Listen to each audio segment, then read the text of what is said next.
Vangelis is a very interesting figure in the Democratic Party. I'm actually kind of surprised that he was that radical when he was young. I don't think he... Now let's watch John Oliver pop the fuck off about the student protests. Crackdown on students protesting Israel's ongoing military assault in Gaza. At UCLA, cops fired so-called less lethal bullets into the crowd. And at City College in Columbia in New York, police swarmed campuses in numbers so extreme, this student summed it up pretty well. What do you think about the NYPD moving in? It's insane. We have a right to protest. We have a right. Look at that. That's fucking crazy. What are you going to do when they make the arrest? What are you going to do if you get arrested? What are you going to do? I can't really do much. Are you going to go with the police if they make the arrest? If they start arresting? Guess so. OK. First, did that reporter just ask, are you going to go with the police if they arrest you? Kudos to that student for giving the calmest possible answer to what might be the dumbest question ever asked on TV.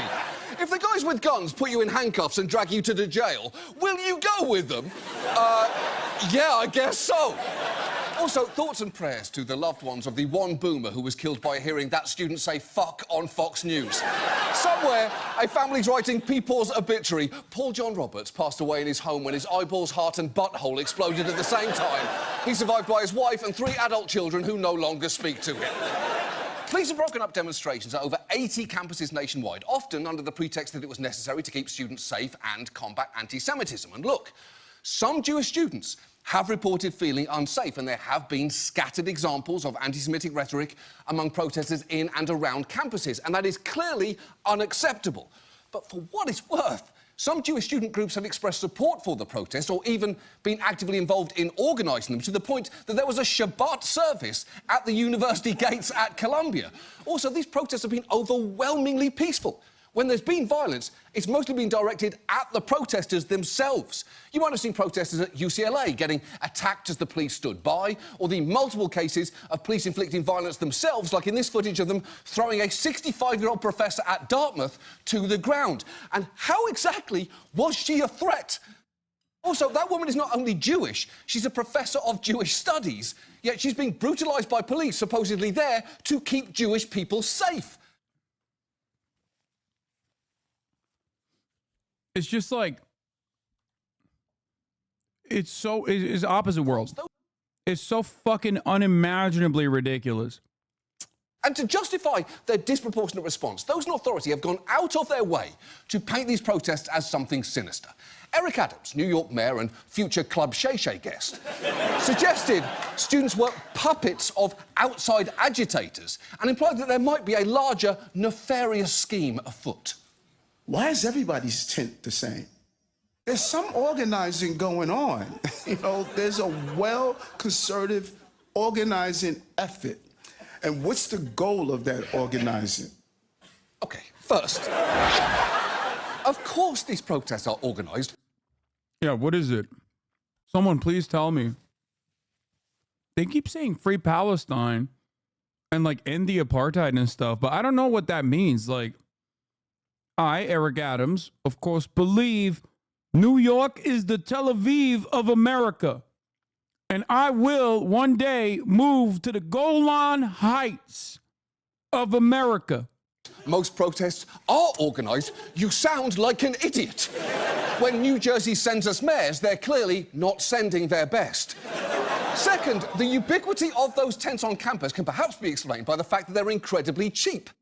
If you search cheap, shitty tent on Amazon, the first result is that very tent. So, which explanation is more likely here? A shadowy force is engaging in a massive camping supply-related conspiracy, which was only foiled by expert tent sleuth Eric Adams, or college students are broke and never scroll past the first result on Amazon. It's important that we consider both sides equally. And the conspiratorial rhetoric continued when an NYPD deputy commissioner went on TV to fearmonger about the big, scary chains they encountered on doors at Columbia.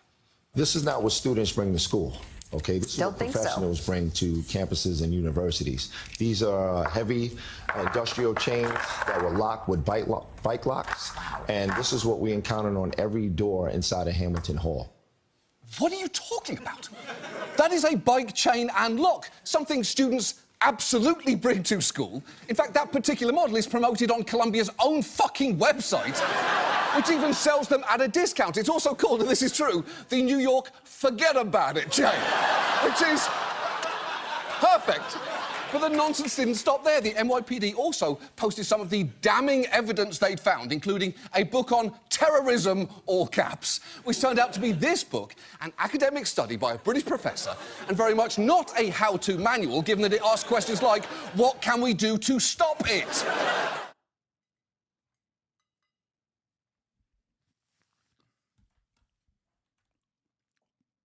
As for safety, it emerged an officer accidentally fired a gun inside that building at Columbia, with the police later explaining it was only because he was using it as a flashlight. And why are you... I mean, dude, it should come as no surprise to find out that the IDF does train the NYPD, and the NYPD does have a Tel Aviv office. When you hear them literally, identically, verbatim, do IDF-style propaganda.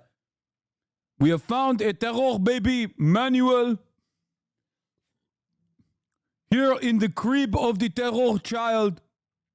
This Hamas terror child has an annotated copy of Adolf Hitler's Mein Kampf.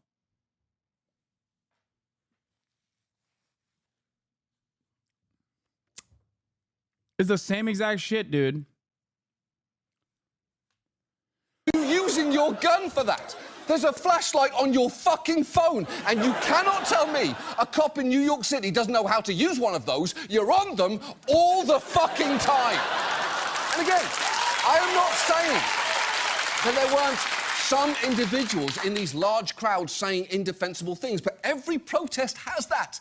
Everyone who's ever been to a protest has at some point seen a sign and thought to themselves, shit, not sure about that one. I'm here for abortion rights. Do we really need to bring 9/11 into this? But for the most part, they were very much in the tradition of campus protests that we've seen for decades. Even the takeover of a building at Columbia, the event used to justify the police raid this week, is something that's happened multiple times before. In 1968, that same building was occupied to protest the Vietnam War. In 1985, it was barricaded for 3 weeks to demand divestment from apartheid South Africa. And in 1992, there was a blockade over Columbia's plans to destroy the site where Malcolm X was assassinated. The university actually suspended 4 of the students involved in that one, only to later invite one of them back, Ben Jealous, to speak at their commencement once he'd become the head of the NAACP. Ben Jealous was... Dude, what the fuck? That's crazy. Ben Jealous is a very interesting figure in the Democratic Party. I'm actually kind of surprised that he was that radical when he was young. I don't think he has that same fucking radical side. I mean, he's pretty decent, but he does have a lot of issues, in my opinion.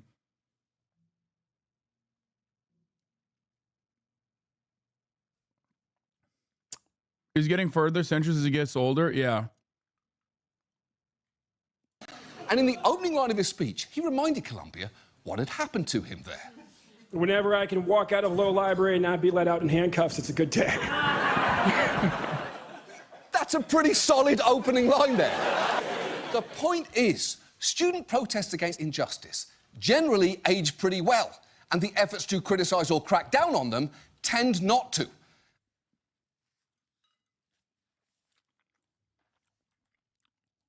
Me how much attention has been focused on the protest this week rather than what they've been protesting about, which is what's been happening in Gaza, where it seems the Israeli military is still planning to invade Rafah with or without a deal in ongoing ceasefire negotiations, despite the fact that it put hundreds of thousands of Palestinians at imminent risk of death. And for all the concern over schools here in the US, it is worth noting that in addition to the massive loss of life in Gaza, more than 80% of schools there are now damaged or destroyed. What's happening... Guys, the full video is not on YouTube because in America, on American YouTube, John Oliver's like major segment is now pushed back to Thursday. It's a Thursday release. He does the show on Sunday nights, and for one reason or another, HBO has decided that the rest of the world can see it immediately after it's released. The full episode is available to everyone outside of America. This has nothing to do with his Gaza takes. It's not like censorship. It's just fucking idiots making decisions. I don't know why, for what reason. This also, oh, this part won't even get released. It was his opener. Oh, then, yeah, they won't even put this on YouTube, most likely. I thought this was his, I thought this was his actual, like, long 20-minute segment. What's the 20-minute segment?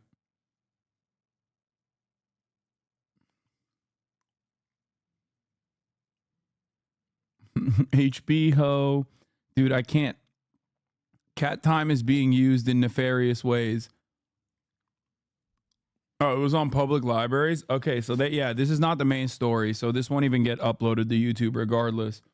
Unless they've uploaded the full episode, which I think is only available to the international audience, but not to the American one.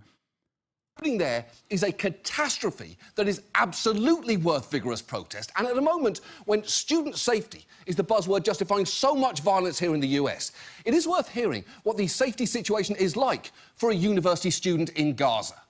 Personally, I feel like I lost everything. I lost my dreams, my future, all of my dreams that I imagined. Before 7 months of now, we just have a building in my university to go and to study in it. Now we don't have anything because Israeli occupation was destroyed everything. Finally. Good reminder for those in the chat that Palestinians are some of the highest educated people on the planet per capita. In spite of everything else, I think they have a higher, percentage, like they have a higher per capita percentage of those with higher education degrees than Israel across the board, partially because of a lot of the religious nutters inside of Israel that just, one, don't want women to be educated at all, and two, don't really value education beyond religious education.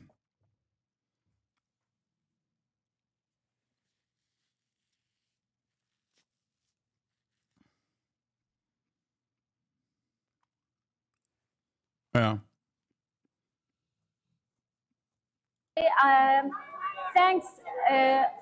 When I visited Jerusalem, every other taxi driver was Palestinian with an MA or a PhD. Is crazy. Yeah. For all American. Why is that? Survival.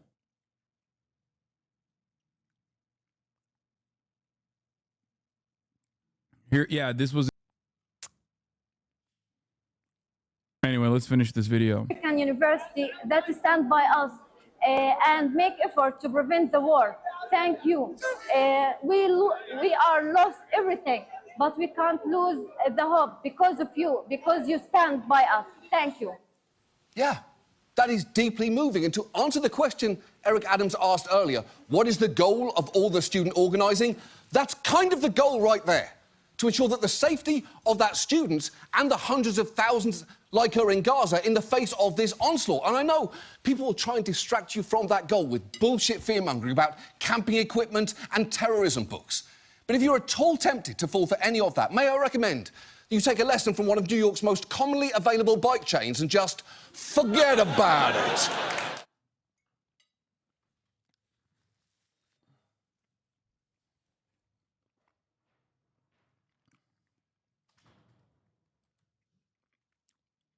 On the Golden Gate Bridge. This is an earlier video of disruptive protests. Chicago blocked the road to O'Hare Airport, leading to coverage like this. Some missed their flights because of the traffic from the protest. I'm going to miss my flight, yeah. What do you think about this? It's wrong. It's wrong. I hope the protesters are put in jail. I mean, the cause is maybe right. You know, on one side, there's two sides to every situation, but it's not the way to do it. They're not gaining any fans. Okay, first, quick travel tip. Bro, if you're already both sizing 7 months into an ongoing active ethnic cleansing campaign, I don't think you're going to be convinced if you fucking... I don't think you're ever going to be convinced. You know? Think you're going to miss your flight, maybe try running to the gate instead of stopping to talk to the press. But I do get that is annoying, although for the record, protest is kind of meant to be disruptive. It's a little bit the point. As for the causes may be right, that is putting it mildly. Because the situation in Gaza is horrific. At least 34,000 people have been killed, most of them women and children. Many Israelis are also protesting their government's actions, which have, for all the bloodshed they've caused, failed to secure the freedom of the remaining hostages. And yet, the US continues to supply Israel with funding and arms for all of this, even as Gaza sinks into famine. If that's not worth protesting, I'm not sure what is. And look, I'm not saying every protest has been universally well executed, but it is notable the degree to which demonstrations concerning Palestine tend to get shut down, and how comfortable some have been in advocating violence against protesters. Just this week, Senator Tom Cotton, a man with, I think it's fair to say, but we're entirely too much neck, called into Fox News to say this. If something like this happened in Arkansas on a bridge there, let's just say I think there'd be a lot of very wet criminals that have been tossed overboard, and I would encourage most people anywhere that get stuck behind criminals like this who are trying to block traffic to take matters in their own hands. Is there a thing Tom Cotton could say that would actually get him in, like, genuine trouble? Like, get him censured by the Congress that censured Rashida Tlaib, by the way? Because he's literally advocating for stochastic terrorism against peaceful demonstrations. It's kind of fucking wild. He is so unimaginably racist. He literally wrote an article in the New York Times in 2020 during the Black Lives Matter protest to shoot and kill the BLM protesters. An absolute sociopath. If he said the N-word or Free Palestine, no, not if he said the N-word. I guess maybe if he turned around and was like, Everything. new banger. I mean, this is not a new banger. This is an old banger. Every civilian casualty in Gaza is 100% the fault of Hamas. This is a classic take.